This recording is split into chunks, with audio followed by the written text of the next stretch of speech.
मैं आप सबको प्रणाम करता हूं। आइए हम जानें कौन से रोग से अगला व्यक्ति ग्रसित है। आप साधना करने वाले हैं, आपको पूर्वानुमान होना चाहिए, आगम निगम की बातें आपको आभास होना चाहिए। प्राय संतों महात्माओं के बारे में हमने सुना है, वो जाते हैं सब कुछ बता देते हैं। बंधु, कोई चमत्कार नहीं होता, कोई जादू नहीं होता। वह है आपके अंदर की जानने समझने की शक्ति, पूर्वानुमान, दृष्टा जिसे कहते हैं। प्राणायाम करने वाला व्यक्ति दृष्टा होता है, वह तरीका जान ले।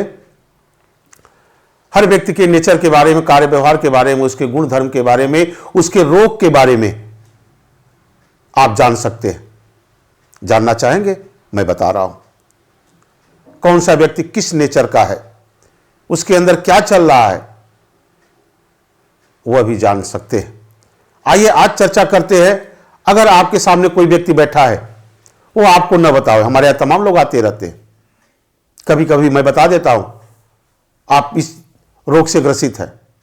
मैं ऐसी कोई सिद्धि नहीं है, मैंने कोई जादू टोना नहीं जानता हूं, न होता है वह, मैं उसमें विश्वास कम रखता हूं। व्यक्ति विशेष के शरीर से एक ओरा, एक आभा मंडल निकलता है। हर इंसान को, चाहे उसके कोई भी गुण धर्म हो, वह सतोगुण हो, तमोगुण हो, रजोगुण हो, उसके शरीर के चेहरे से, कंधे से और उसके पूरे बॉडी से एक रेज निकलता है। उस रेज को पढ़ने की आदत डालिए आप। जैसे आपके सामने कोई आके बैठ गया, उसको देख करके थोड़ा सा आंख बंद कर लीजिए और आंख बंद करने के बाद उसको चेहरे को देखिए, चाहे वो महिला हो, पुरुष हो, बालक हो या वृद्ध। आप बड़े गौर से देखेंगे उसके सर के ऊपर, कंधे के ऊपर एक सर्किल, एक आभा दिखाई पड़ेगी। आदत डालिए देखने की।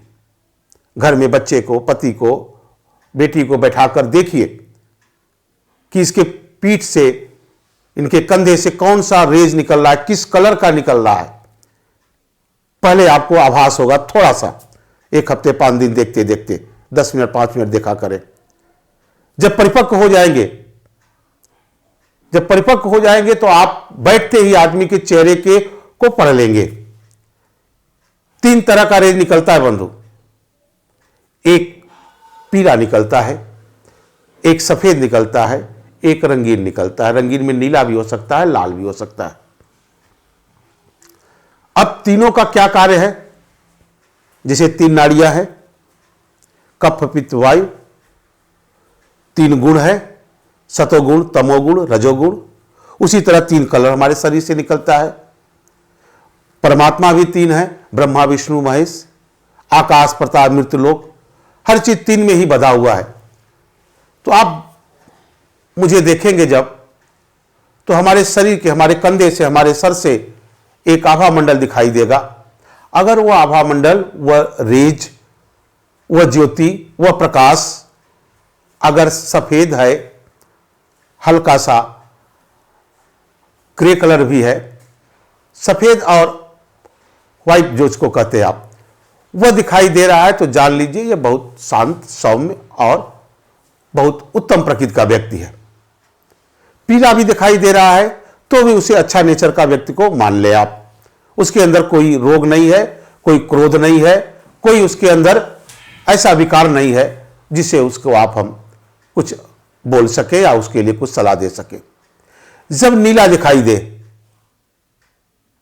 या हरा दिखाई दे, नीला या हरा दिखाई दे, तो आप जान लीजिए यह व्यक्ति रोगी है, किसी न किसी प्रकार के रोग से यह ग्रसित है। चाहे वो उसके शरीर में हरारत हो, चाहे जुकाम पकड़ा हो, चाहे कुछ भी हो। निश्चित ही वो हरा नेचर वाले, नीला नेचर वाले व्यक्ति को यह दोष शरीर में चल रहा है। वह दोष जब आप जान जाएंगे तो रोग को भी समझ लेंगे। जैसे नाड़ी गति देख करके, हमारी नाड़ी गति 72 बार पल्स बीट होती है ना, इसी से हम बीपी का आंकड़ा लगा लेते हैं, इसी से कफ पित्त वायु की आंकड़ा लगा लेते हैं, इसी से रोग के बारे में हमारे नाड़ी विशेषज्ञ जान लेते हैं। थोड़ी बहुत जानकारी मुझे भी है। उसी तरह नाड़ी न छुए सामने बैठते ही आपके व्यक्तित्व के बारे में वो बता देगा। और अगर वह लाल है तो जान लीजिए व्यक्ति बहुत ही तमोगुणी है, क्रोध में है। यह आपको अपमान भी कर सकता है, यह हर बात आपको झटक करके निकाल सकता है। झटकने से कोई बात खत्म नहीं होती है।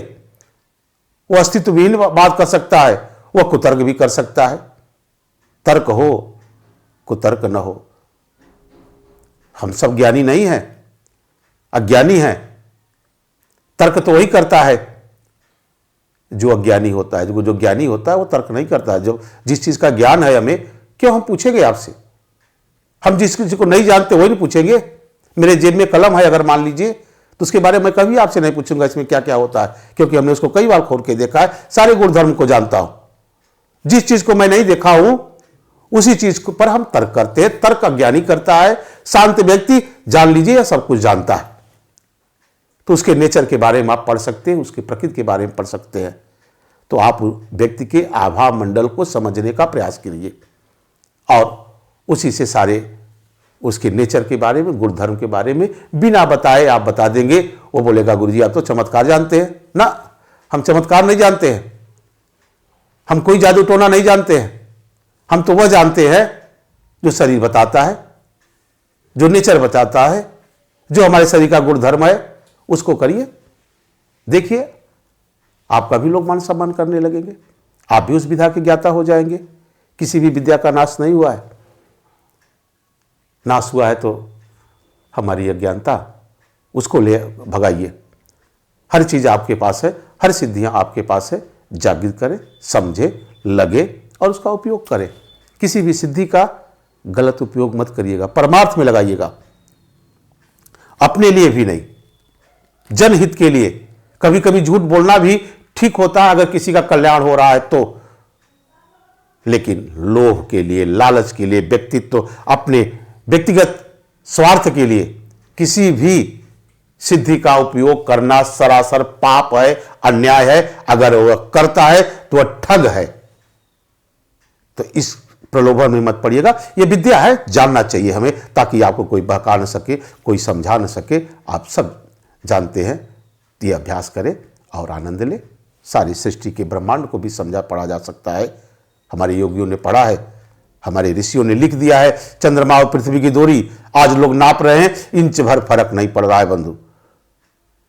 तो ये चीजें समझने और जानने की जरूरत है। करिए, आनंद रखिए, प्राणायाम करिए, सब कुछ अपने आप रास्ता सूझता जाएगा, दिखता जाएगा। बस आज इतना ही बताना था।